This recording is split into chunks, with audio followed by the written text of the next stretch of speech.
하나님 말씀 한 구대 더 봉독하겠습니다. 마태복음 3장 16절. 예수께서 세례를 받으시고 곧 물에서 올라오실새 하늘이 열리고 하나님의 성령이 비둘기같이 내려 자기 위에 임하심을 보시더니 하늘로서 소리가 있어 말씀하시되 이는 내 사랑하는 아들이요 내 기뻐하는 자라 하시니라. 그때에 예수께서 성령에게 이끌리어 마귀에게 시험을 받으러 광야로 가사 40일을 밤낮으로 금식하신 후에 줄이신지라.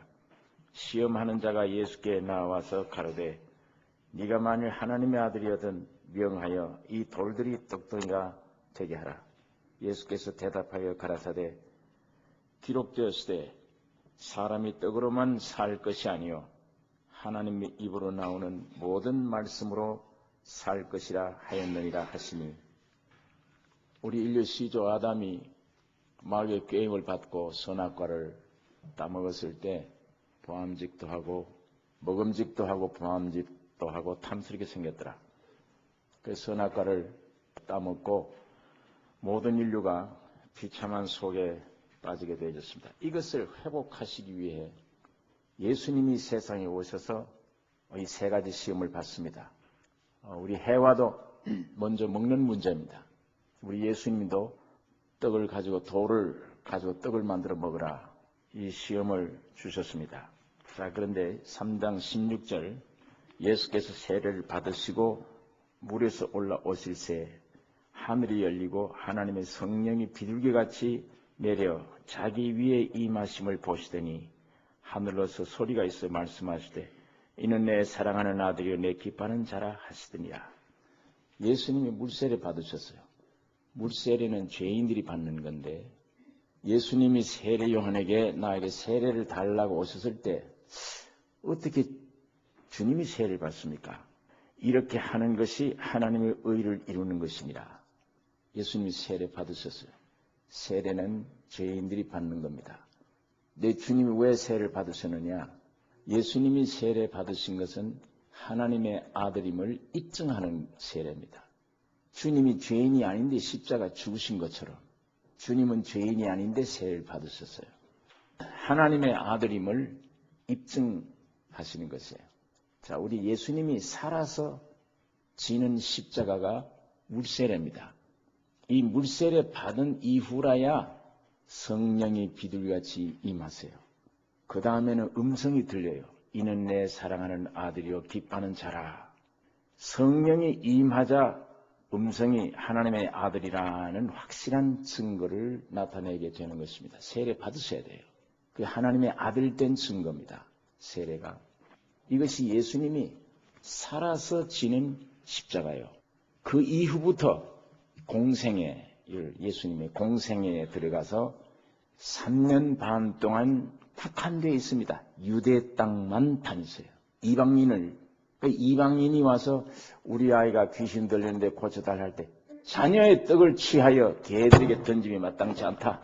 나는 이스라엘의 잃어버린 자를 찾으러 왔지 이방인을 찾으러 온 게 아니다. 예수님께서 그 말씀을 여인에게 했습니다. 그러니까 예수님이 이 여인이 주여 옳습니다. 그러나 개들도 자녀들이 먹다 남은 부스러기는 먹지 않습니까? 그 말에 놀라는 것입니다. 여자야 너 믿음이 크도다. 오병이어를 가지고 5,000명 먹인 건 유대인을 상대하는 것이고 육적으로 보여주는 것이고 12바구니 4,000명 먹이고 7광주리 7교회를 가리키는 거예요. 12바구니 우리 12사도를 통한 우리 신약시대 우리 부스러기 먹는 시대입니다. 부스러기 먹는 시대. 자, 이런 것인데 예수님이 물세례 받으시는 것은 주님이 십자가 지는 것과 같다. 개인이 지는 십자가다. 그때부터 하나님의 아들의 음성이란 듣고 성령이 임해서 유대 땅을 다니신 것입니다. 자, 다니셨는데 오늘 주님이 그러면 개인이 진 십자가가 물세례라면 33년 후에 주님이 갈보리에 지는 십자가는 누구 십자가입니까? 이게 주님 거예요? 우리 죄인들 거예요? 우리 죄인들이에요. 갈보리에서 죽으신 십자가는 주님이 아무런 죽을 이유가 없어요. 여러분과 나의 모든 죄와 사망이 그 위에 올라가서 그 죄가 처리되는 시간입니다. 주님이 십자가에 죽으심이 우리 십자가예요. 그러니까 오늘 그 십자가를 믿는 사람들 속에 성신이 믿는 순간에 성령이 우리 안에 오세요. 오셔서 내 마음에 무슨 증거를 주느냐? 너는 이제부터 하나님의 아들이 됐다. 우리 예수님이 물세례 받고 나오실 때 성신이 임하고 네가 하나님의 아들이다 하는 음성이 들리듯이 오늘 우리가 그 십자가를, 그래서 그 십자가를 믿는 믿음의 증거가 무엇입니까? 내가 십자가를 믿는다고 하는 증거, 내가 예수 함께 죽었다가 하나님을 위해 살아났다 하는 이 증거, 믿음으로 온 이 증거를 선언하는 것, 선포하는 예식이 무슨 예식입니까? 물세례 받는 거예요. 오늘 여러분도 나도 물세례 받는 겁니다. 그 믿음을 가진 사람들이 물세례 받고 나오는, 물세례 받을 자격을 가졌는데 곧 예수님의 십자가와 함께 나는 죽었다, 주님과 함께 부활했다. 그래서 물속에서 나오는 거 아닙니까? 내 마음에 믿어진 증거를 의식을 통해서 보여주는 거예요. 세례는. 그러면 내 마음속에 성신이 네가 이제 하나님의 아들이 됐다는 증거가 생겨요. 그 다음에 그 시간에 곧 성령이 내게 임하는 것입니다. 그러면 이제 큰 아들이 우리 예수님은 원래 외아들이었죠. 그런데 주님이 죽으시고 부활하신 그 갈보리 십자가를 오늘 우리 각자가 내 것이구나 하고 믿는 순간에 오늘 우리가 하나님의 아들 됐죠. 이 아들들이 모여진 것이 교회예요. 큰 아들입니다. 예수님은 전에 외아들이었는데 이제는 많은 큰 아들. 이 큰 아들은 곧 교회는 무대가 어디냐? 유대 땅이 아니고 온 세계 이방인. 예루살렘과 유대와 사마리아와 땅끝까지 이르는 증인이더라. 그러니까 예수님이 외아들로 오셨을 때는 유대 땅만 상대해서 내가 하나님의 아들인 증거, 물세례 받고 성령 임하고 하나님 말씀 아들의 증거를 받고 병자를 고치고 공생애가 3년 반 동안 시작됐습니다. 이렇게 유대 땅에서 했던 일을 날 믿는 자, 내가 마지막 십자가에 죽으면 그 십자가를 각각 믿는 자, 너희들 다 내 형제야, 아들이야. 이 큰 교회를 통해서 온 세계 너희는 나처럼 다니라. 그것이에요. 주님이 2000년 전에는 우리 험한 죄를 다 없애기 위해서 십자가 죽으시고 그 내용을 성령으로 오셔서 내 안에 오신 것입니다. 주님이 오셨어요. 주님이 곧 성령이세요. 이 성령 안에 우리 주님이 계세요. 그래서 오늘 우리 교회는 외아들이 아닌 큰 아들입니다. 이 큰 아들은 무대가 전 세계입니다. 온 땅끝까지 예수가 하셨던 일을 교회가 하는 거예요. 왜? 그 교회 안에 예수가 성령으로 와 계십니다. 여러분 이게 확실히 믿어지십니까? 우리 기독교의 중요한 진리입니다. 근데 오늘 이야기에 대한 얘기를 제가 하고자 하는 것이 아니라 꼭 법칙이 하나 있습니다. 자, 예수님이 물세례 받고 성신이 임하고 이는 내 사랑하는 하나님의 아들의 음성이 딱 들려진 이후에부터 4장 1절에 그때에 예수께서 누구에게 이끌려요? 성령에게 이끌려 어디로 갑니까? 마귀 앞으로 끌고 가요. 고의적입니다. 고의적이에요. 하나님의 아들 증거된 이후에 성령이 그 예수를 끌고 광야에 마귀 앞으로 끌고 가사 이끌려 마귀에게 시험을 받으러 광야로 가사.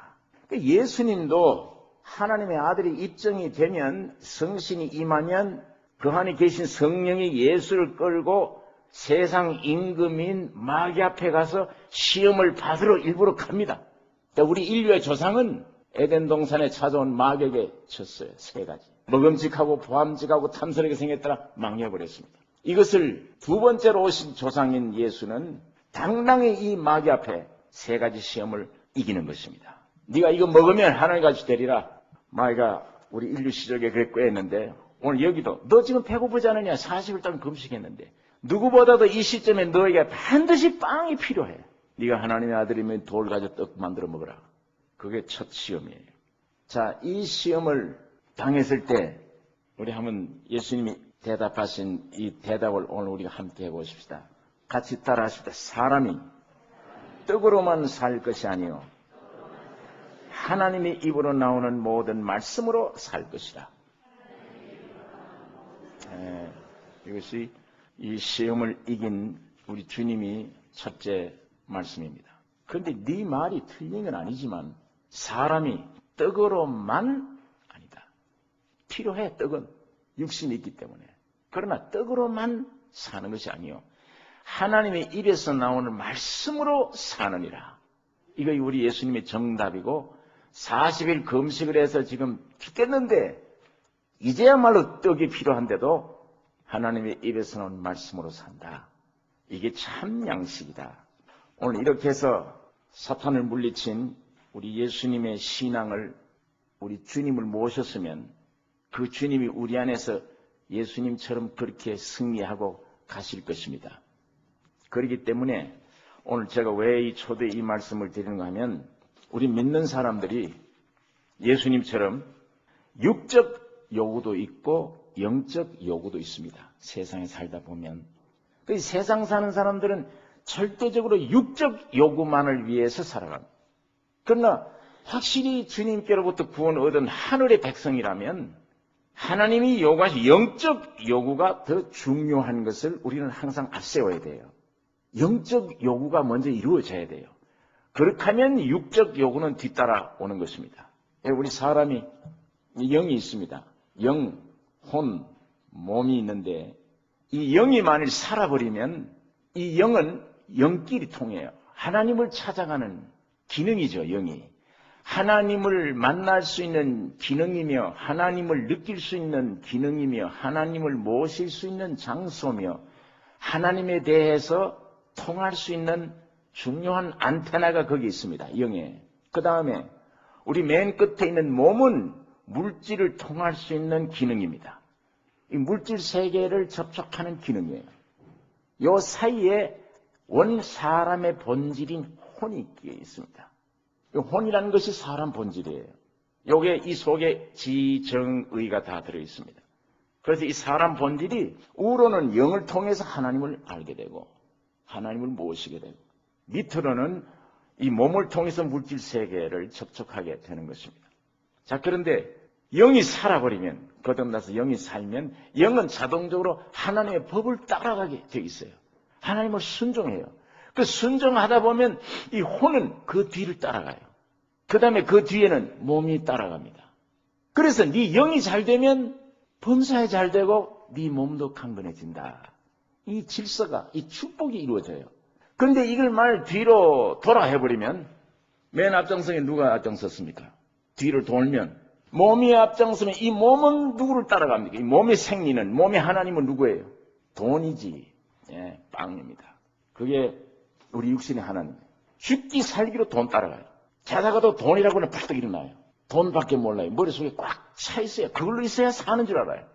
그 따라가다 보면 이 고귀한 영적 존재인데 이 혼은 거기에 질질질 따라가다 보니까 나의 이성, 나의 지식, 지정의 모든 것이 그 물질에 질질 따라가다 보니까 생명도 아니요 아무것도 아닌 것에 주인처럼 따라가다 보니까 물질 때문에 형제지간에도 원수되고 부자지간에도 원수되고 도덕도 파괴되고 다 사람의 인격이 망가져요.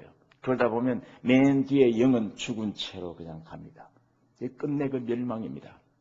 그러니까 이걸 뒤로 돌아해서 먼저 내 몸이 요구하는 것들보다 내 영이 요구하는 하나님을 먼저 찾아 주님을 섬기고 아버지를 바로 섬길 때에 영혼도 몸도 생활도 주님의 축복 가운데 사는 질서를 찾게 되는 것입니다.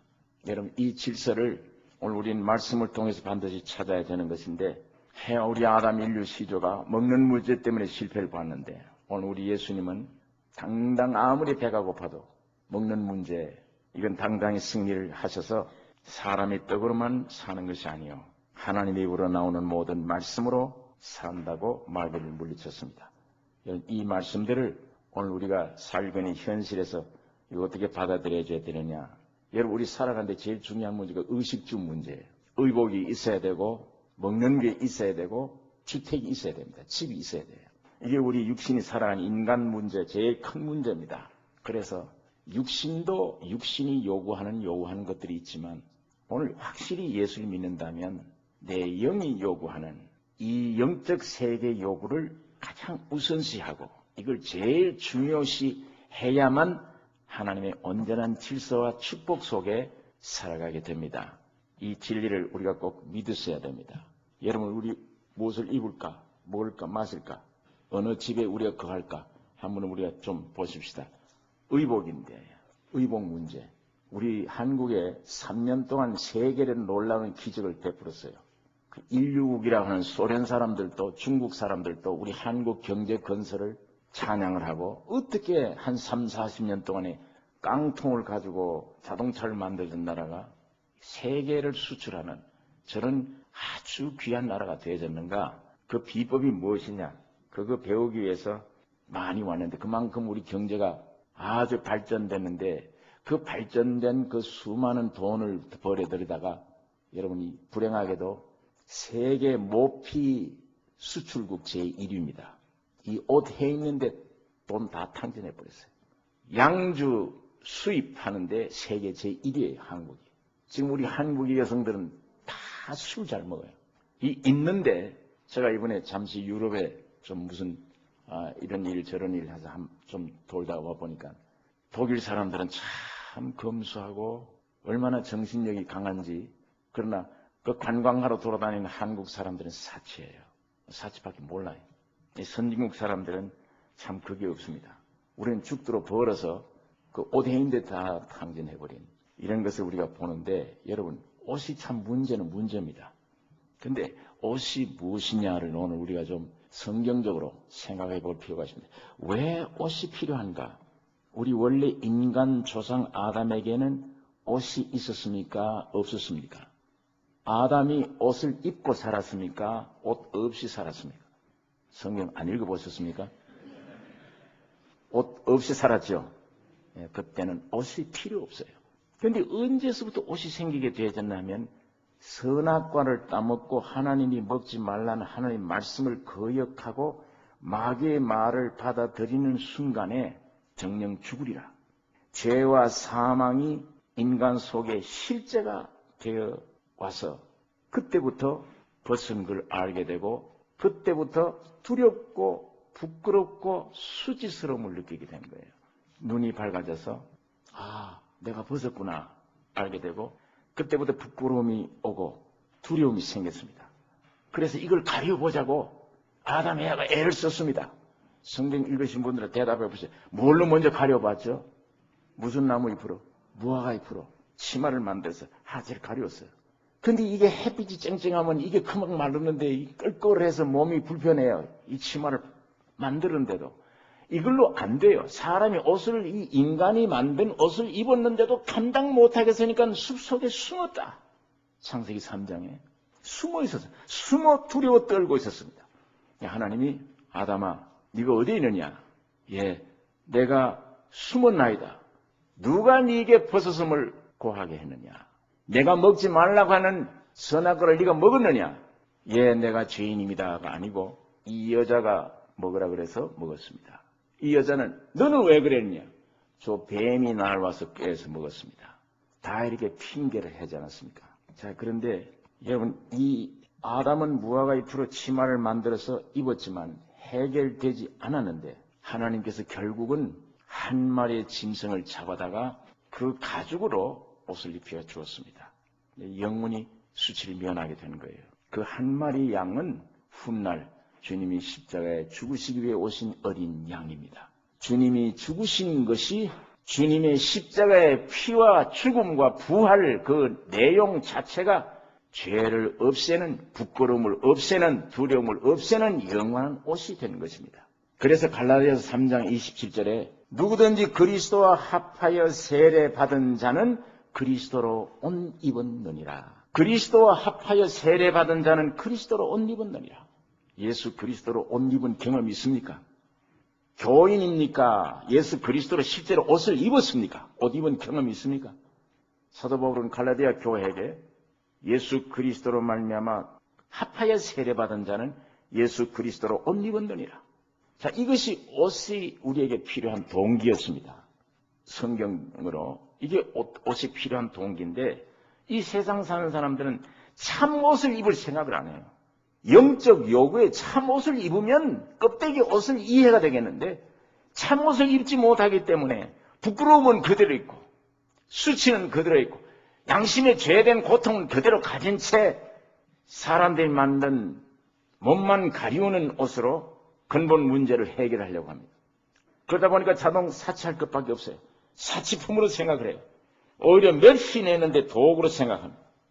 여러분 어느 가정에 가든지 남자들 옷장보다 여자들 옷장 문 열면 옷이 쭉 걸려있어요. 그런데도 매일 아침 나갈 때마다 옷이 없대. 어디 좀 파티를 가야 되겠다, 어디를 가야 되겠다 그러면 아이고 옷이 없어. 아니 옷장에 수십 벌이 걸렸는데도 옷이 없어. 요즘은 또 입어도 안 되니까 벗는 운동을 하더구만 보니까. 가슴도 얼마나 더 팔 거냐? 지난번 그 국회의장이 그런 말을 했어요.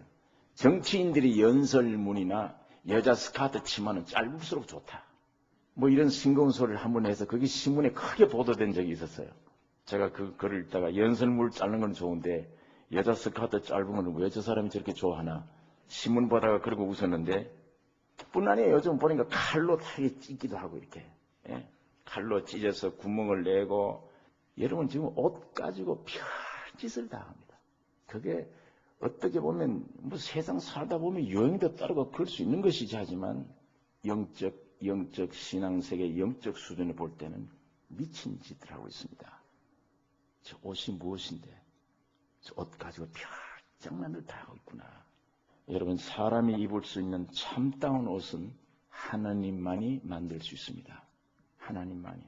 이사야 61장 10절에 내가 여호와로 인하여 크게 기뻐하여 하며 내 영혼이 나의 하나님으로 인하여 즐거워하리니 이는 그가 구원의 옷으로 내게 입히시며 구원의 옷 의의 겉옷으로 내게 더하심이 신랑이 사모를 쓰며 신부가 자기 보물로 단장함 같게 하셨습니다. 내가 여호와로 인하여 참 기뻐할 수밖에 없는 이유는 하나님이 구원으로 내게 옷을 입히시며 여러분 구원의 옷을 내가 20대든 30대든 50대든 일평생 살아가는 동안에 어느 때이든 간에 구원의 옷을 한번 입으셔야 돼요. 구원의 옷을 입으셔야 돼요. 그게 하나님이 주신 옷입니다. 로마서 13장 14절에 낮에와 같이 단정히 행하고 방탕과 술 취하지 말며 음란과 호색하지 말며 쟁투와 시기하지 말고 오직 주 예수 그리스도로 옷 입고 정욕을 위하여 육신의 일을 도모하지 말라. 예수 그리스도로 옷 입고 예수 그리스도로 옷 입지 않으면 방탕과 술 취함이 옵니다. 예수 그리스도로 옷 입으라. 죄로 말미암아 오는 이 부끄러움, 수치심, 이 열등감, 이 두려움, 이 양심의 소리를 무엇으로 해결할 수 있느냐? 물질 가지고 안 돼요. 지식 가지고는 안 됩니다. 누가 그 양심의 평안을 줄 수 있느냐? 오직 예수 그리스도로 옷 입는 순간에 양심의 자유가 옵니다. 예수의 피는 고귀한 피이기 때문에 어떠한 죄라도 씻고 남을 수 있는 정결된 피이기 때문에 내 양심의 소리를 만족하게 시켜주는 것은 그리스도의 보혈밖에 없어요. 이 그리스도의 피라는 이 구절을 외우고 있는 것으로만 여러분 만족하지 마십시오. 성령으로 말미암아 이게 믿어져서 예수의 피를 한번 맛본 신앙인들이 되기를 바랍니다. 아, 시선받았구나. 내 모든 죄가 씻어졌다. 양심의 자유, 내 마음의 확신, 복음이 말로만 아니요 능력과 성령과 큰 확신으로 된 것이니 그게 말씀이에요. 그게 복음 받은 것이에요. 복음이 말로만 아니야. 글이 아니야. 이 복음이 내게 올 때는 능력으로 오는 것이요 성령으로 오는 것이요 확신으로 오는 것이다. 큰 확신이다. 죄산 받았다는 확신, 내 안에 근본 죄와 사망이 해결됐다는 확신이 강할 때에 사람이 자신이 생겨요. 무엇이든지. 세상에 나가서 이 활동할 때 지식이 힘이 아닙니다. 물질이 힘이 아닙니다. 이 물질 많으면 뻣뻣해지는 힘이 생겨요. 목이 평안해져요. 그러나 물질이나 이런 건 없다 할지라도 내 마음속에 예수의 피로 실제로 죄사함 받은 확증을 가지면 자신이 생겨요. 참 감사가 나오고 찬송이 나오고 자신만만해요. 내 안에 가장 근본 중요한 문제가 해결됐기 때문에. 여러분 그게 큰 문제 아니었습니까? 사업 잘 되는 게 큰 문제입니까? 건강만 하는 게 큰 문제입니까? 그러지 않으면 근본 하나님의 생명으로 말미암아 이 속에 있는 근본 문제, 이게 해결받는 게 가장 큰 축복으로 생각하십니까? 예수 그리스도로 옷 입으셔야 됩니다. 이게 마지막 때 20세기 마지막 현대 교회를 우리 계시록에는 에베소 교회, 두아디라 교회, 모든 교회 나오다가 라오디게아 교회가 맨 마지막 교회예요. 그 마지막 교회 2000년 동안 교회 역사 가운데 제일 모양이 아주 누추했던 교회는 오순절 초대교회 다락방입니다. 거기는 무식한 사람들만 모여서 120명이. 그러나 그 안에 참 교회인 성령이 충만한 교회였습니다. 그러나 2000년 역사에 오늘날처럼 눈에 아름다운 교회가 없어요. 현대교회가. 훌륭한 찬양대가 있죠. 뭐 얼마나 수천 명씩 모이죠. 아름답게 지어놓고 교회라 그럽니다. 그러나 이 라오디게아 교회를 보시고 주님이 차지도 않고 더웁지도 않고 내 입에 토하기 딱 좋은 교회들이다. 네 눈먼 것을 안약을 사서 좀 보게 하고 네 벌거벗은 수치를 가리워 옷을 입어라. 금을 사서 부유하게 하라. 예수는 문 밖에 세워둔 것이 라오디게아 교회예요. 내가 문 밖에서 두들기노니 열면 내가 들어가서 너와 더불어 먹고 마시라. 교회라는 게 아직도 예수를 밖에 세워놓고 있어요. 그 안에는 무슨 학설로 도덕으로 인간 물질로 이런 것들로 꽉 차 있습니다. 교회 안에. 자기들끼리 영광 다 받아요. 의식과 제도. 예배당에 들어오면 머리가 쓱 하도록 만들어 놔요. 얼마나 치장을 잘 해놓는지. 그리고 우리는 부유해야 부족함이 없다. 인간들이 이렇게 평가를 하지만 주님 보실 때 입에 토하기 딱 좋고 내가 보기엔 너 눈 감은 소경들이며 옷 벌거벗은 수치를 모르는 사람들이며 예수는 문 밖에 세워두고 있다. 우리 어느 교회 아마 동부지역 같은데 흑인이 감사절날 대인교회 들어가서 예배 보려고 들어갔다 제질당했어요. 그러니까 교회당 뜰에 앞에 가서 바위 위에 올라가가지고 한없이 웁니다. 내가 무슨 죄가 있냐? 날 때부터 색깔이 까맣다고 해서 예수님 앞에 예배 보는 것도 못 보게 하느냐? 흑인이 한참 울고 있는데 누가 뒤에 와서 흑인 소년에게 어깨를 툭툭 죽이면서 나도 못 들어갔다. 나도 거기는 못 들어갔다. 염려하지 말라. 그 소리가 들리길래 뒤돌아보니까 아무도 없어요. 흑인 아이가 주님이시구나. 이 얘기가 참 우리 현대교회에게 던져주는 의미가 굉장히 큽니다. 정말 그 안에 성령이 계시느냐? 전부 의식 제도뿐이지 그 안에 산 말씀이 움직이고 있느냐? 갖다 헌금 많이 내고 열심히 내는 사람 제일로 대고 날마다 업혀주는 것이지. 저 사람이 들어와서 죄인인지 의인인지 가려내는 말씀으로 참으로 죄 사함 받게 해주었는지 구원의 옷을 입게 해주었는지 없습니다. 이게 참 문제입니다. 교회가 이 흑인 소년의 말을 참 뼈저리게 우리가 깊이 새겨들어야 될 문제가 아닌가 생각을 합니다. 여러분, 죄로 말미암아 이 부끄러운 수치, 두려움, 염려, 근심, 걱정 누가 이걸 해결해 줄 수 있느냐?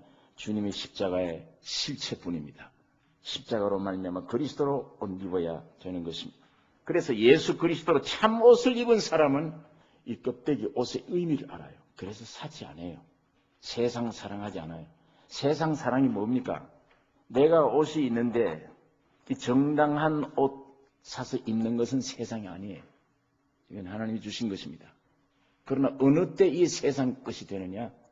사치할 마음으로 육신에 일어나온 안목의 정욕에 불이 타서 또 이외의 옷을 샀다. 그 옷은 세상입니다. 그 세상 사랑하는 거예요. 세상과 세상에 있는 것들을 사랑치 말라고 했을 때 구별을 어떻게 해야 되느냐? 하나님의 진리의 말씀이 우리 안에 오면 구별할 수 있는 지혜를 주세요. 왜 사치하느냐? 왜 네 육신의 욕심대로 남편이 있으면 될 거 아니냐? 아내가 있으면 될 거 아니냐? 왜 아무에게나 가서 아름답게 보여야만 되느냐? 무슨 욕심이냐 그것이? 그런 본능이 어디서 자꾸 나오느냐? 수많은 남성들이 우르르 따라오면 어떡하려고 그러다가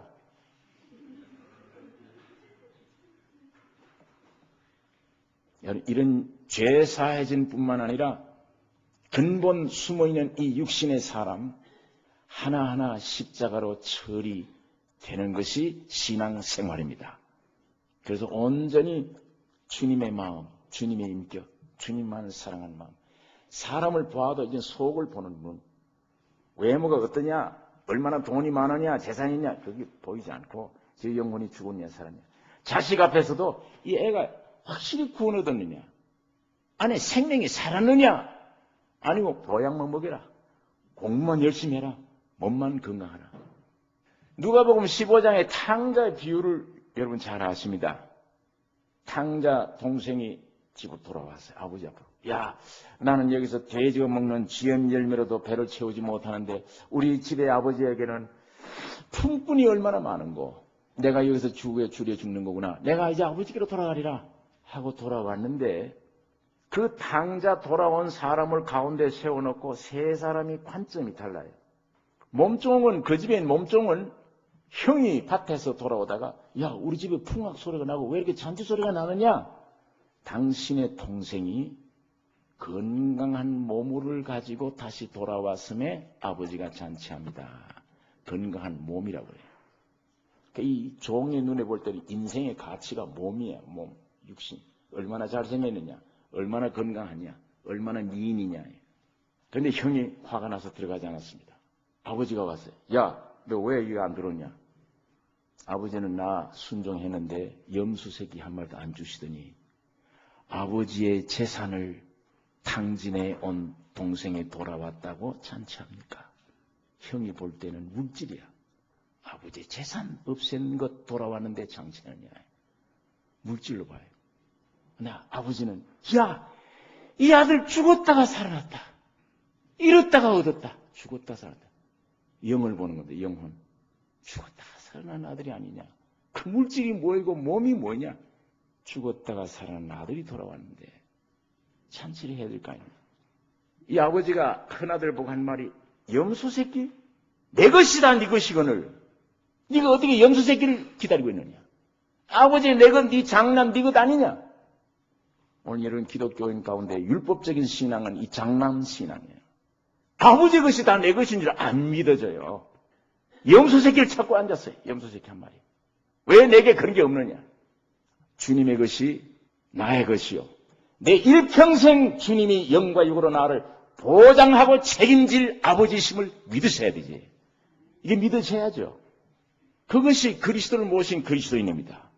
왜 기독교가 자꾸만 성경은 성경이고 그건 경전이고 나는 나대로 따로 노느냐.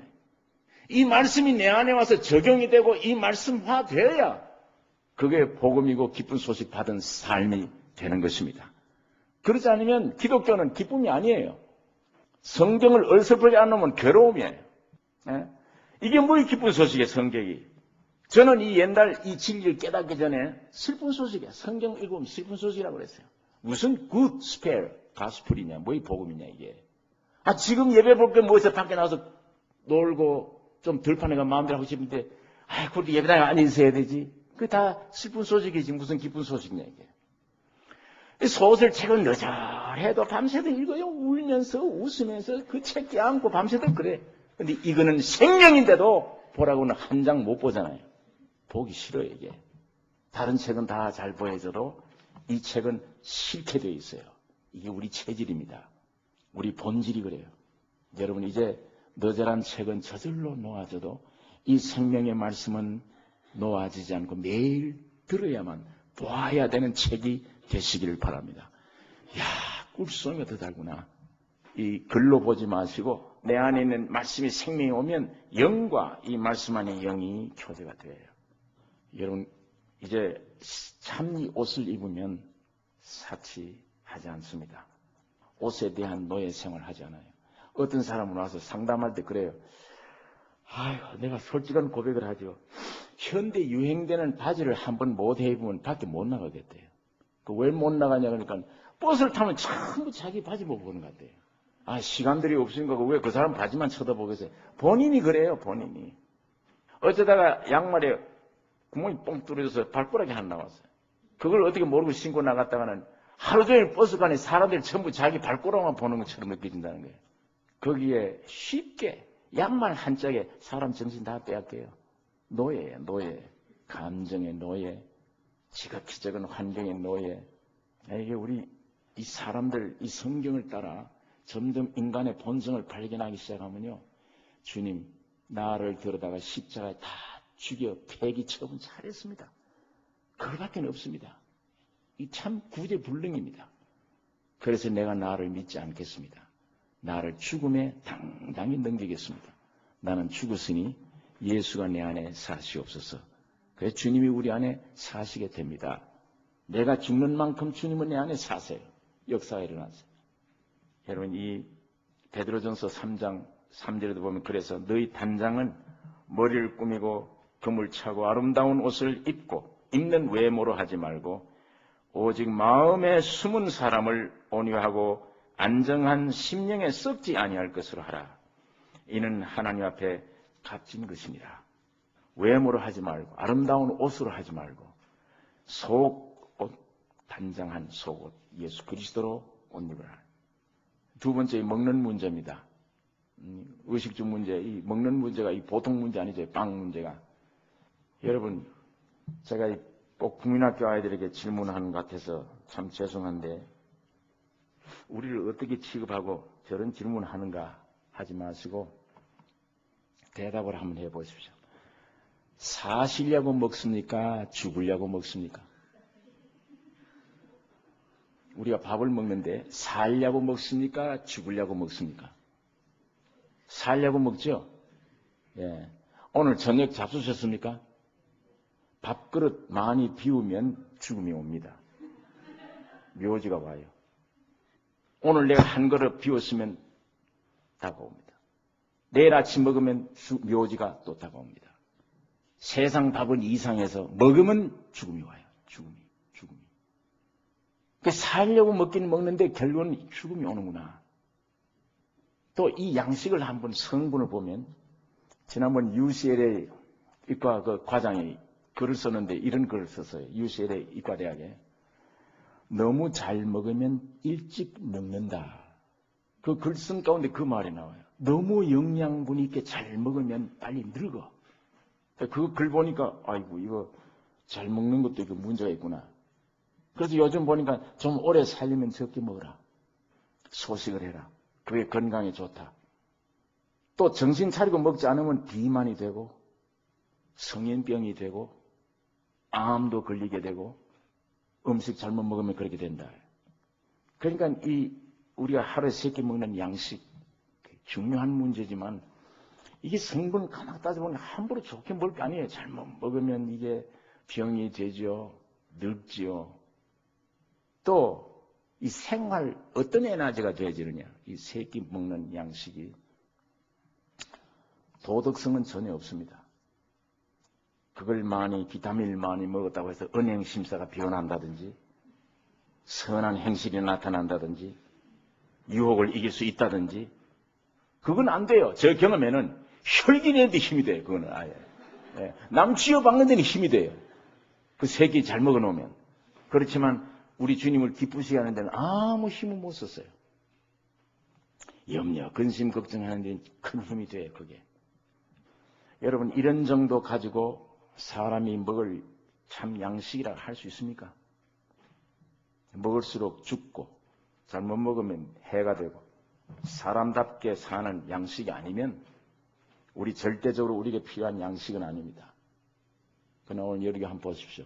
성경 이사야 55장 1절에 너희가 어찌하여 양식 아닌 것을 위하여 은을 달아주며, 이걸 가리키는 거예요. 그게 참 양식이 아니다.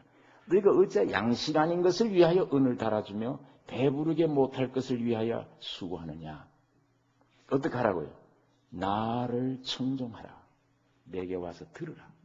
진리를 한번 깨달아라. 내게 와서 들으라.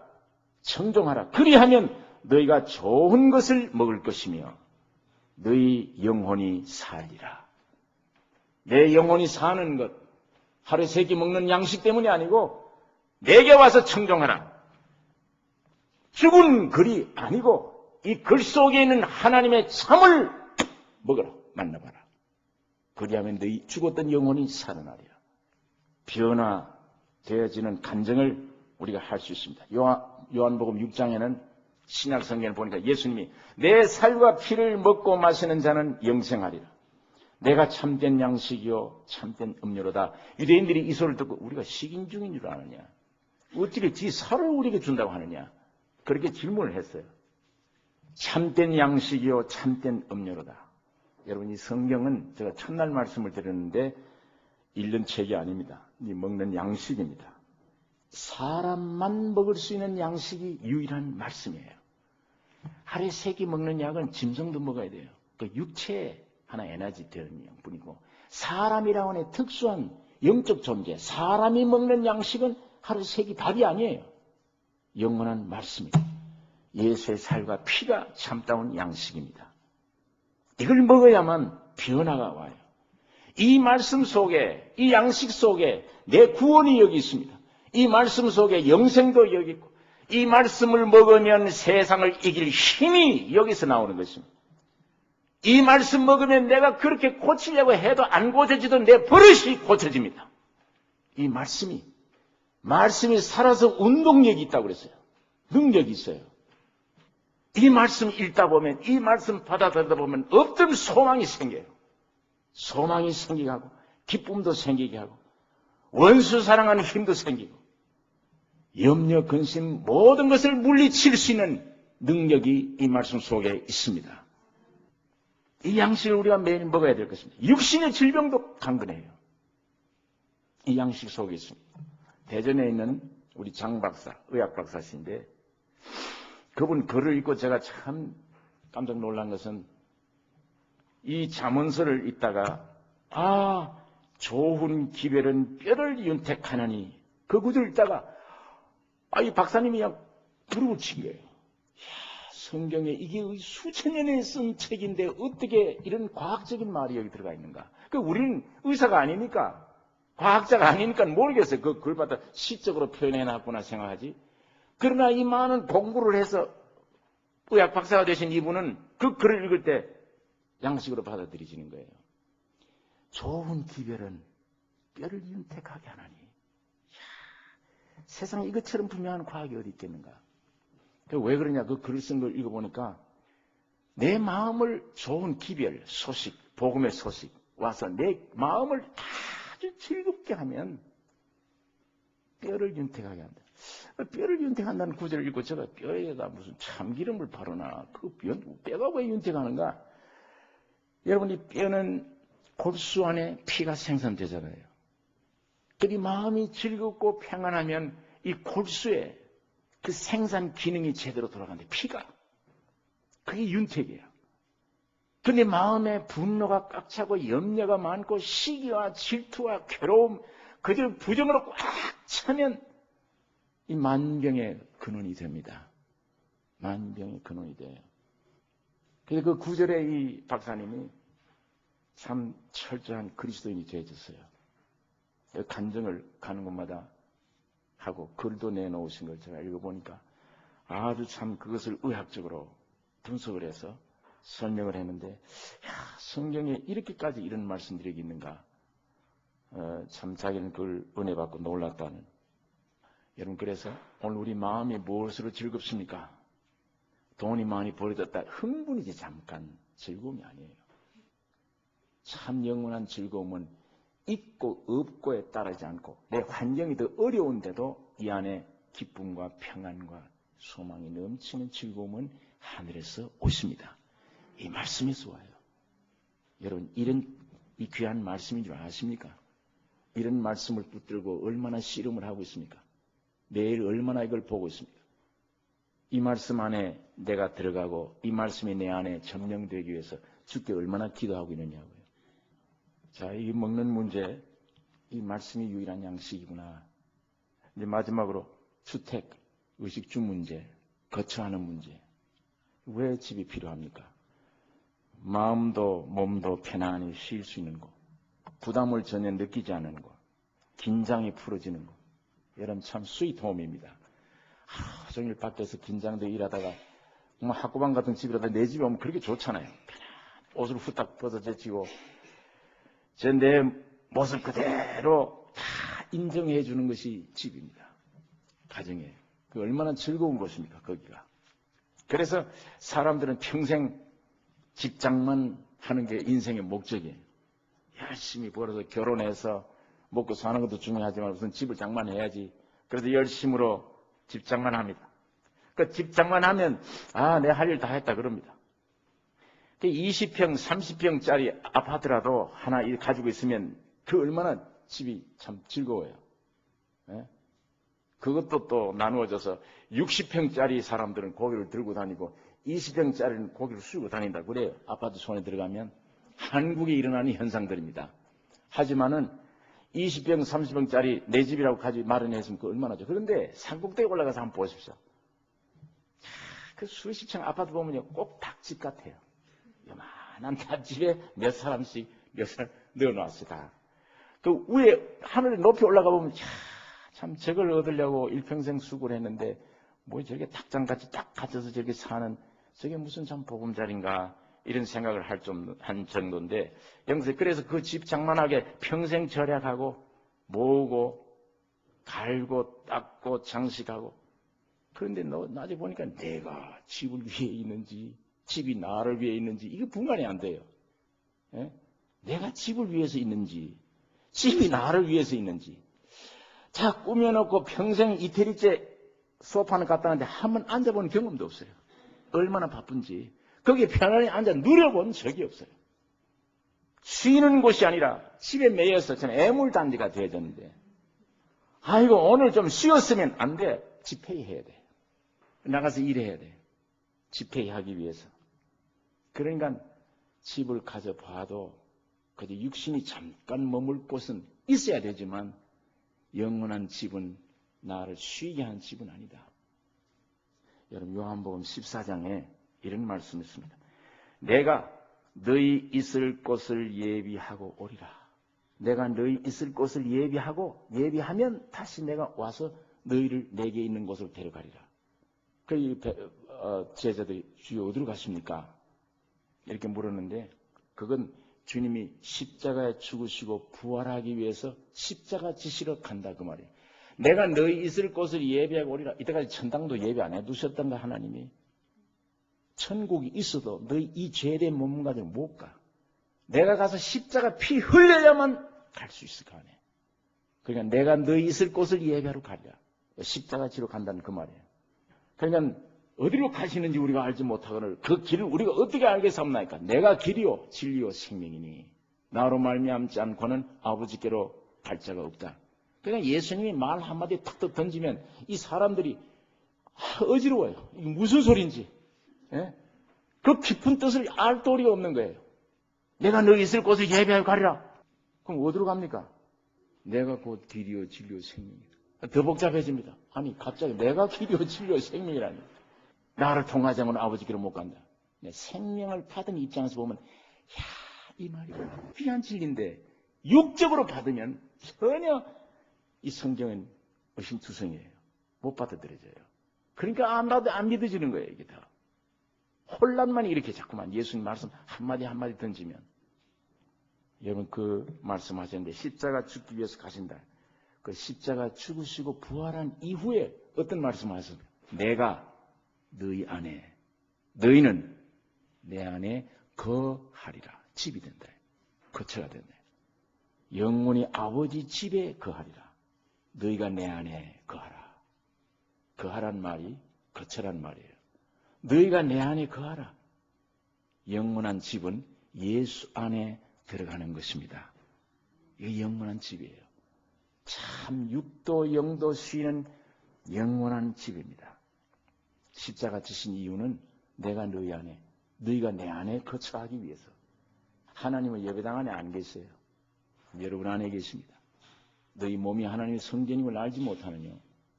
이거 우상성기죠. 현대 교인들이 건물 우상화. 예수님께서 여우도 굴이 있고 공중에 나는 새도 깃들 곳이 있지만 인자는 머리 둘 곳이 없다. 야, 부인도 없고 집안간도 없으니까 답답해서 하는 소리구나. 여우도 굴이 있고 공중에 나는 새도 깃들 곳이 있으되 인자는 머리 둘 곳이 없다. 육신이 고달프다 그 말이 아니에요. 언제 이 머리 둘 곳이 어디냐? 주님이 십자가에 죽으시고 부활한 이후에 몸이 탄생되면 교회가 그 교회, 그 몸의 머리가 되세요. 주님이. 아직 내가 십자가 죽기 전에는 내가 만족을 못한다. 나는 받을 세례가 있으니 이 일이 이루어지기까지 얼마나 내가 답답하리요. 내가 십자가에 죽고 부활해서 너희가 다 하나님의 아들이 믿음으로 되어졌을 때 교회가 되면 그리스도의 몸된 교회, 그 몸 위에 주님은 머리가 되세요. 지금 보좌 우편에 주님 머리가 되셔서 지상에 있는 교회를 움직입니다. 이게 플라스틱으로 되어 있다면 안 움직이지죠. 유기체예요. 몸은 생명으로 성령으로 되어졌다면 움직여져요. 보좌 우편에 주님이 생각에 머리는 주님이세요. 여러분 여기를 꼬집으면 아프다는 소리가 어디서 나와요? 이 팔에서 나옵니까? 다리에서 나옵니까? 머리에서 나옵니까? 머리에서 나와요. 이 몸이 움직이는 작전 계획은 팔에서 나옵니까? 다리에서 나옵니까? 머리에서 나옵니까? 머리에서 나와요. 전부 머리입니다. 이 몸은 머리의 뜻을 따랐으니 그래서 이것을 정확하게 이해하기 쉽게 사도 바울이 몸된 교회라. 너희 몸에 많은 지체가 있지 않느냐? 그 몸 지체 위에 그리스도는 머리가 되셨다. 오늘 보좌 우편에 계신 주님이 지구상에 죄 많은 세상에 있는 그의 몸, 교회. 이걸 이리 가라, 저리 가라, 일을 해라. 난 이걸 원한다. 이걸 움직이세요. 주님이 외아들로 유대 땅을 다니시며 움직이듯이 오늘 주님은 거대한 아들, 이 지구상에 거대한 교회, 머리 대신 주님이 성령을 통해서 움직이십니다. 자, 오늘 이 방에 불이 들어와 있어요. 전기가. 이게 여기서 생산되는 게 아니에요. 저 생산되는 곳은 멀어요. 거기서 생산되어지는데 불을 켜면 그 생산된 전기나 이전기나 똑같아요. 우리 주님은 신분상으로 보좌 우편에 계세요. 그러나 실제로는 지금 성령 안에서 여러분과 내 안에 와 계십니다. 보좌 우편에 계신 주님의 계획이나 내 안에 계신 성령의 계획이나 똑같아요. 저 발전소에 있는 전기나 이전기나 똑같습니다. 보좌 우편에 계신 주님이 지금 기도하고 있고 너 안에 계신 성령이 탄식하면서 너를 위해 기도하고 있다. 그 성령을 따라 움직이는 삶이 교회의 삶이고 성도들의 삶입니다. 머리 대신 주님의 뜻을 따라 움직이는 삶. 그래서 우리 주님이 여우도 새도 깃들 곳 있지만 인자는 물을 곳 없다 하신 주님이 교회가 탄생되심으로 영원한 우리 머리가 되셔서 교회는 건물이 교회가 아닙니다. 구원 얻은 우리 성도들이에요. 너희는 내 안에 거하라. 그러면 내가 너희 안에 거하리라. 우리가 참 거처할 집은 예수 그리스도밖에 없습니다. 여러분 이 말이 경험적으로 여러분이 경험하셨다면 경험적으로 무슨 내용이겠다 아십니까? 아시겠습니까? 모르십니까? 예수 안에 있단 말이 어느 교파의 어느 예배당 안에 들어가 있다 이 얘기입니까? 사도 바울이 에베소 교회 1장 27절 기도하기를 에베소 교인들아 하나님이 성령으로 너희 마음의 눈을 열어 하나님이 너를 왜 부르신 소망이 무엇인지 너에게 주신 기업의 풍성함이 어떤 것인지 너에게 주신 능력이 위대함이 어떤 것인지를 알게 되기를 원하노라. 마음의 눈이 필요해요. 이 눈이 아니라 이 몸 가지고는 진리가 안 잡혀요. 마음의 눈입니다. 제가 군에 들어갔을 때 군대 늦게 들어갔는데 저 병참단을 임명을 받고 병참단원인데 춘천에 가서 추운 겨울 때 근무를 했는데 제가 이 보급부대에 있었습니다. 그 보급부대 사병이 들어가서 열심히 일하는데 그 특수한 그 보급과장 장교가 일주일에 한 번씩 자기 집에 있지 않고 부대에 와서 근무해야 돼요. 이 사람이 부대에 와서 근무한 날은 심심하니까 자기 부대원 안에 바둑 잘 따는 사람 불러다녀놓고 밤새도록 바둑 듭니다. 그럼 혹시 또 어떤 기술자도 있으면 불러다 놓고 얘기를 하고 하는데 한 분 나를 불러요. 교육자가 늦게 왔다죠 군대에. 예. 그래 갔더니 나를 보고 얘기 좀 합시다. 얘기 좀 하자고. 그래서 얘기를 한참 하는데 교육자라 그러니까 사실 나는 그건 목사가 아니었어요. 제가 신학을 하다가 이게 너무 이 신앙과 신학이 다른 것이구나. 이거 신학이 잘못 나왔다는 성경이 하나님 말씀을 못 믿겠다는 생각이 들고 교수들하고 싸우기도 하고 했는데 나중에는 대학을 들어가서 마치고 다시 신학을 가서 마지막 졸업을 했지만 거기 이력서에 그게 들어가니까 무조건 신락이라는 말이 나오니까 무조건 목사인 줄 알아요. 그 군에 들어가서 아이고 목사님이 군대에 늦게 들어왔습니다. 그땐 또 목사면 대우를 받으니까 목사인 척 했어요. 또 그렇게 돼요. 심리가. 아니요 이게 안 돼요. 그래서 또 목사인 척 그때 우물쭈물 넘겼어요. 그랬더니 이 사람은 이제 진짜 목사인 줄 알아요. 그래서 밤에다 불러놓고 밤새도록 얘기를 하는 거예요. 얘기를 하면서 진담 농담 반을 하는데 날 보고 왜 예수 믿는가? 이러더니 날 보고 오늘 내 앞에 당신 믿는 하나님 좀 보이라. 그러면 나도 목사 되겠다. 그래요. 그럼 어디다 보입니까? 어떻게 보일 거예요? 내 눈앞에 하나님이 계시는 게 좀 보여. 보이면 내가 믿지. 그러면 장교님은 눈에 안 보이면 아무것도 안 믿습니까? 그러니까 안 믿지. 눈에 보이는 것도 지금 못 믿을 세상인데 안 보이는 걸 내가 어떻게 믿어? 그냥 눈에 보게 하라. 그럼 내가 믿겠다 그래. 대번 나오는 말이 저도 모르게 나오는 말이 당신 뒤통수 봤어? 물었습니다. 가만 보니까 뒤통수를 이놈 가지고 볼 재간이 없잖아요. 그랬더니 가만 보면서 생각했더니 이 사람은 그건 만져보니까 알지. 그래요. 그건 만져보는 아는 건 뒤통수를 보는 눈이 이 눈이 아니죠. 이 손이지. 내 말을 들어보고 그것도 본다고 그러죠. 내 말이 보입니까? 이 눈에. 내 말을 들어본다고 그러잖아요. 보입니까? 이것이. 그 말을 보는 눈은 귀지. 음식 맛을 보고 맛보고 그것도 본다는데 이 눈 가지고 음식 보면 맛을 압니까? 혀가 이 음식 보는 눈이 아니냐고. 보는 눈이 다르지 않냐. 소리 보는 눈은 귀요. 음식 보는 눈은 혓바닥이지. 만일 이 눈앞에 하나님 내가 나타난다면 난 그 하나님 안 믿는다. 난 그 하나님 안 믿을 것이야. 내 심령 마음의 눈이 열려야 하나님을 볼 수 있는 것이라. 제가 아주 그 장교를 앉혀놓고 설교를 한바탕 했습니다. 이 기회다 그러고. 이분이 거기 찔림받아서 예수님이 말은 잘한다. 그러면서도 그게 감동이 되어졌어요. 눈물 핑 메우더니 마음의 눈이 사람은 동물과 다릅니다. 당신 양심 보았습니까? 양심이 얼마나 중요합니까? 허파가 양심 아니에요. 심장이 양심 아니야. 그냥 양심이 죄만 지으면 활동하는 걸 느끼지 않냐. 예수 믿든 안 믿든 양심 없는 인간이라 그러면 제일 괴로워할 거 있냐. 양심 본 적이 있냐고. 엑스에 나옵니까 그것이? 우리 사람은 하나님의 형상으로 지음받은 영혼이 있습니다. 이 몸이 아니야. 이 몸은 집이야. 예? 이거 봐요. 기와 이렇게 해놓고 창문도 있고 식당도 있고 화장실도 있고 다 있잖아. 어떤 사람은 평수가 좀 넓은 사람, 어떤 사람은 좀 평수가 2층 된 사람. 그 안에, 그 집 안에 주인된 영혼이 있어. 영혼이. 그게 사람이야. 제가 전도를 하고 했더니 이 부대, 제가 장병, 이 부대 저 창고들이 있는데 저걸 다 내가 명령을 해서 이 장교들과 전 사병을 다 집합시킬 테니 매주일 토요일마다 당신 1시간씩 하나님 말씀을 강의해 줄 수 있겠느냐. 여러분 그 길을 탁 열어놔요. 제가 군에 들어가서도 주님이 성령으로 역사하는 역사를 피부로 느낄 수 있습니다. 여러분 지금 우리 주님이 살아 계세요. 내가 이 진리를 확실히 이론적으로 그냥 예배당 왔다 갔다 하는 종교생활을 하지 마시고 이 말씀을 확실히 안 믿어지면 주여 목사님들은 이 진리를 내 귀에까지만 전달해 주네요. 이 귀에서부터 내 안에 와서 실제로 믿게 하시는 이는 성신 하나님이십니다. 살아계신 주님 나를 도와주십시오. 나는 진짜로 예배당 갔다가는 종교인 되기 싫고 예수 믿기를 원합니다. 예수와 동행하기를 원합니다.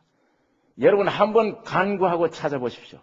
주님이 인재하시나 안 하시나, 깨닫게 해주시나 안 해주시나. 깨닫게 해주십니다. 그때는 끝났어요. 모든 삶이. 인생관이 확 바뀌어져 버려요. 제가 목사를 제일 싫어했어요. 목사직을. 근데 이제는 마치 죽었다 태어나도 이 진리만은 증거하는 사람이 될 것이다. 너무 믿을 건 이거밖에 없어요. 뭘 믿으실래요? 여러분 몸을 믿으실래요? 여러분 머릿속에 있는 지식 믿으실래요? 남편 믿어요? 아내, 자식, 물질 뭘 믿으실래요? 주님밖에 없습니다. 영원한 이 진리밖에 없어요. 이 귀중한 진리를 들고 다니면서도 누리지를 못해. 어떻게 믿는지를 몰라요. 어떻게 모셔드려야 될지를 몰라요. 그냥 열심히만 내면 되는 줄 생각을 합니다. 제가 첫날 말씀드렸듯이 여러분 참다운 믿음 주님께로부터 여러분에게 넘치시기를 바랍니다. 이 믿음. 예수님께서 십자가 죽으시고 부활하신 이후에 내가 너희 안에 너희가 내 안에 거하라. 예수 안에 거한다는 영적 깨달음이 올 때에 참 쉼이 와요. 안에 쉬어요. 주 예수 십자가 밑에 나 쉬기 원하네. 우리 그 찬송 있잖아요.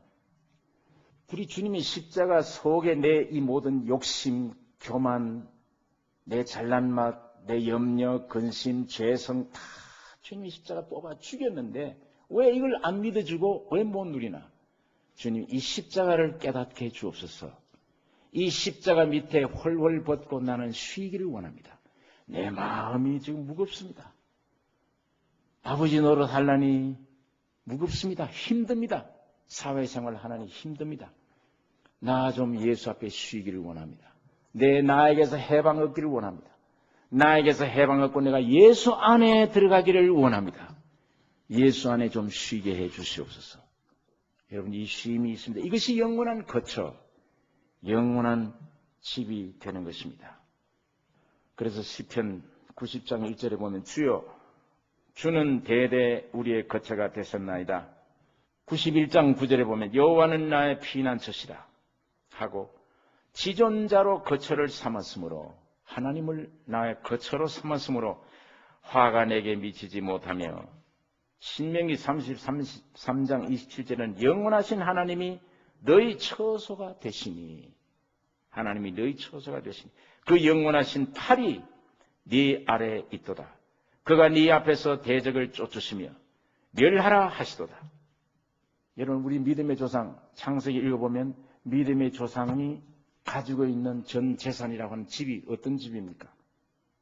아브라함이 가졌던 집은 어떤 집이에요? 벽돌집입니까? 장막집입니까? 장막이 텐트예요. 장막집은 여기 아침에 여기 있다가 이동하는 사람들이 쓰는 집이죠. 오늘 여기 가면 또 이거 쳐야 돼요. 떠나라 그러면 또 가요. 정처 없이 나그네 생활할 때 필요한 집입니다. 이 세상 그게 무슨 뜻이냐 아브라함이 이 세상에는 영원히 내가 수천만 년 살 것처럼 내 본향이처럼 이 세상에 목적을 두고 튼튼한 집을 짓고 사는 세상이 아님을 가르쳐 줍니다. 나그네 집이다. 난 나그네 길이구나. 여기 광야는 이 세상은 나그네 길이에요. 지나가는 나그네입니다. 영원히 여기 소망 둘 곳이 못 됩니다. 자, 이러던 믿음의 조상 아브라함이 어느 때 돈 많이 제일 썼습니까? 성경 읽으신 분들. 창세기 가운데 아브라함의 집은 저렇게 장막집을 짓고 있으면서 제일 돈 많이 투자한 곳이 묘지예요. 묘지. 묘지 사서 거기는 막대한 돈을 사서 놓고 자기 위 조상 아래 자기 첩 다 거기 묻도록 한 것입니다. 묘지에 돈을 많이 들여서. 야, 그럼 이제는 또 우리도 묘지를 또 잘 사야 됩니다. 이 말씀의 근본 뜻은 묘지를 중요하게 여기셔야 됩니다. 값비싼 대가를 주고라도 무엇이냐? 내가 매일 죽노라. 사도 바울이 나는 매일 죽노라. 오늘도 내 뜻을 죽여요. 오늘도 내 욕심을 죽입니다. 무덤으로. 묘지로 나를 자꾸 투자하는 거예요. 이렇게 귀중한 자존심. 누가 욕 한마디만 해도 못 견디는 자존심을 헌시작처럼 십자가와 함께 죽음으로 넘겨요. 사도 바울이 그래서 난 매일 죽노라. 매일 죽노라. 나를 포기하고 십자가의 죽음으로 넘기는 공간 속에 주님의 생명으로 충만하게 채워주십니다. 이 삶이 십자가를 지는 이 삶이 영원한 거처예요. 주님의 풍성해지는 풍성 안에 주 안에 영원한 거처가 되어지는 것입니다. 여러분 참 집을 갖지 못하면 그게 묘지가 부활의 소망을 두는 말이에요. 장차 부활한다. 이 확신을 가지는 것이에요. 여러분 참 이 집 예수 안에 깊이 들어가 있는 집을 갖지 못하면 대궐 같은 저택, 아름다운 자동차, 훌륭한 기업체, 뭐 어떤 것도 그게 며칠 있어 보면 이것도 아무것도 아니구나 느껴져요. 촉감이 없어요. 다 나에게 무거운 짐만 되는 것이구나. 그저 그 안에 가족들이 모여서 불만, 불평. 그러나 돈이 없어서 천막집을 만들어 산다 할지라도 영원한 내가 예수 안에 집을 참 쉴 곳을 가진 사람은 감방 속에 들어가서도 찬송이 나오고 조그마한 집 안에 있어도 만족합니다. 감사가 나와요. 주여, 주를 찬송합니다. 감사합니다. 여러분 이렇게 예수 안에 영원한 거처를 삼으시는 이 축복이 여러분에게 있기를 바랍니다. 너희가 무엇을 먹을까 마실까 염려하지 말라. 하나님의 의를 구하라. 자, 오늘 이 말씀 살펴보니까 그래서 사람이 떡으로만 살 것이 아니요 하나님의 입으로 나온 말씀으로 사느니라. 예수가 우리의 영원한 무엇입니까? 의복이요. 구원의 옷이요. 예수가 나의 유일한 양식이며 말씀이 예수가 나의 영원한 집입니다. 이분을 모시는 것이 그의 나라와 의를 구하면 무엇을 먹을까 마실까 입을까 거처할까는 그 안에서 다 해결되는 것입니다. 주님 축복 주세요. 제가 이 진리를 받아들이고 이 확신을 가진 다음에 그 후부터 어디 학교에서 배운 것이 아니라 그 후부터 내가 살아가는 삶, 어려움이 오면 어림을 통해서 내 자신을 깨뜨리고 비우고 내 안에 계신 주님과 진리와 더불어 살아가는 삶이 내 간증 이 얘기가 설교예요. 전에는 이렇게 되기 전에는 온 주석 책 갖다 놓고 서론, 본론, 결론 해서 성명 발표하듯이 주일마다 설명 발표하는 거예요. 그럼 밑에 앉아있는 사람들은 야, 책 많이 봤다. 저 사람 지식 많다. 점수 놓고 앉았어요. 평가라고 앉았어요. 한 사람도 주여 나는 어찌할 거가 안 돼. 제가 이 진리를 경험한 이후에 어떤 책의 문제가 아니라 주님의 말씀과 더불어 내가 실제 살아가는 삶을 통해 간증할 때. 그래서 나는 이게 원래 이게 부흥이 한다는 건 제목을 써달라고 제목을 썼지. 전 본교회 가면 제목이 없어요. 아무것도 없습니다. 제목 맞추고 웅변대회 하기 위해서 강단사에 쓴 사람이 아니니까 나는 그걸 소질이 없는 사람이니까. 내 생긴 대로 내 살아가는 생에 주님을 맛보고 주님이 내 안에 오신 역사, 그 역사를 간증할 것뿐이에요. 이게 설교가 앞뒤가 안 맞는 설교든 서론, 본론, 결론이 있든 없든 난 그런 것 직업 종교적인 그 하기 위해서가 아니라 오직 내 안에 내가 먹고 마신 그리스도를 나타내는 것뿐이에요. 여러분 그것이 강대상에서 나타내든지 직장에서 삶으로 나타내든지 어디 가든지 주님이 내 안에 오셔서 변화시킨 변화를 성령의 역사로 일으킬 때 참 양식을 먹을 때 참 그리스도 안에 거하면 거할수록 평강, 확신, 변화 이 모든 것 주님께로부터 와 질수가 있습니다. 평강을 누리셔야 됩니다. 확신을 가지셔야 돼요. 주님 지금 살아 계십니다. 무엇을 먹을까 마실까 입을까 이건 아주 이방인들이 구하는 것이요. 여기 매이지 마십시오. 이 말씀 안에 나의 사생 결단 여기에 달렸으니까 주님 말씀 안에 깊이 들어가고 이 말씀이 나의 안에 깊이 들어와서 주님의 인격을 이루셔야 그것이 축복입니다. 영원한 축복이에요. 기도하십시다.